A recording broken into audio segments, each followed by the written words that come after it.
You mentioned on one video, like what are some of the red flags on how to see if he's going to cheat? You said, did his dad cheat? Did his parents cheat? And that had me thinking. So if, let's say, if somebody's dad or mother did cheat, does that mean he's predestined to? Not predestined. No, not predestined. I mean, in the same sense that, look, if I have a parent with schizophrenia, I'm more likely to develop schizophrenia, but that doesn't mean that I'm destined to become schizophrenic. Okay. Right? Okay. It adds to the probability of things. So part of this is socialization.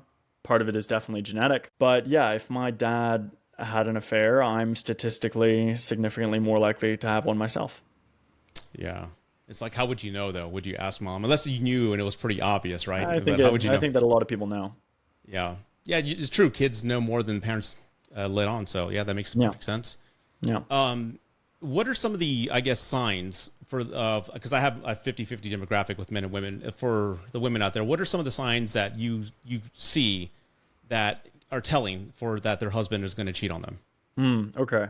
Well, this is kind of and I'm glad you're asking me about infidelity. Can I tell you something? Please. I've been studying infidelity for, 3 years now?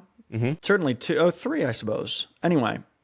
And when I first started going viral on TikTok, I'd do these interviews and everyone would ask me about infidelity. And it's like, oh, I'm very comfortable. I get to actually answer these questions and know what I'm talking about. And over the last 4 months, everyone wants to talk about body count, hypergamy, red pill. They want to ask me about Andrew Tate, right? Look at this. Worst time to get a snake tattoo on my arm. Oh my I had God. no idea that the world's most famous, that was going to be matching with the world's most famous sex trafficker, within No kidding. within weeks. So it's been a bit of a disaster, the fact that, my work is relevant to what they're saying. And so suddenly I have to clean up those messes. But I'm very glad to be talking about a topic that I study on a daily basis. So let's talk about signs someone's going to cheat.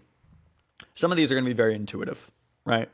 And this is, every single one of these is an all else being equal situation, likelihood, right? So all else being equal, if he does this instead of this, he's more likely, right?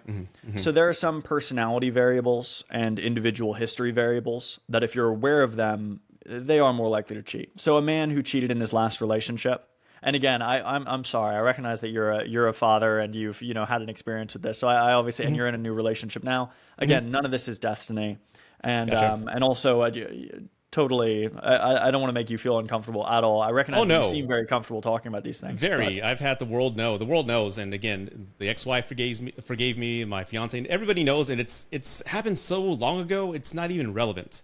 Okay, but cool. I learned from it, so I'm open to talk about whatever. But go ahead. Okay, cool. Well, then this won't hurt your feelings. A man who cheated in his last relationship is statistically 3 times more likely to cheat in his next relationship, according to one longitudinal study.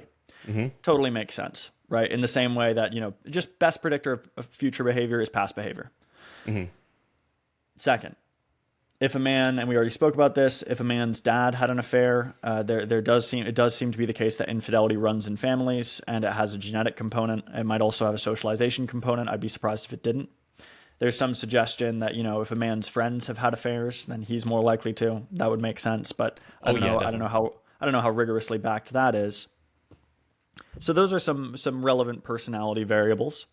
Another individual history variable is do they and all 3 of these apply to women as well. And this 4th one applies to women as well, right? So if a person has a history of casual sex, promiscuity, right? They're very loose and open sexually. They are more likely to have an affair. It's pretty clear that that's the case. There's multiple. Is that tied to the pair bonding theory that I've heard? That it doesn't. No, I mean, people say it damages pair bonding, and for all I know, that could be true, but there's no evidence for it. That's a folk psychology theory. It seems to be not causal but correlational in the sense, and that doesn't mean it doesn't matter. Correlations matter. All 4 of the things I've mentioned have been correlations. Okay. But correlations matter.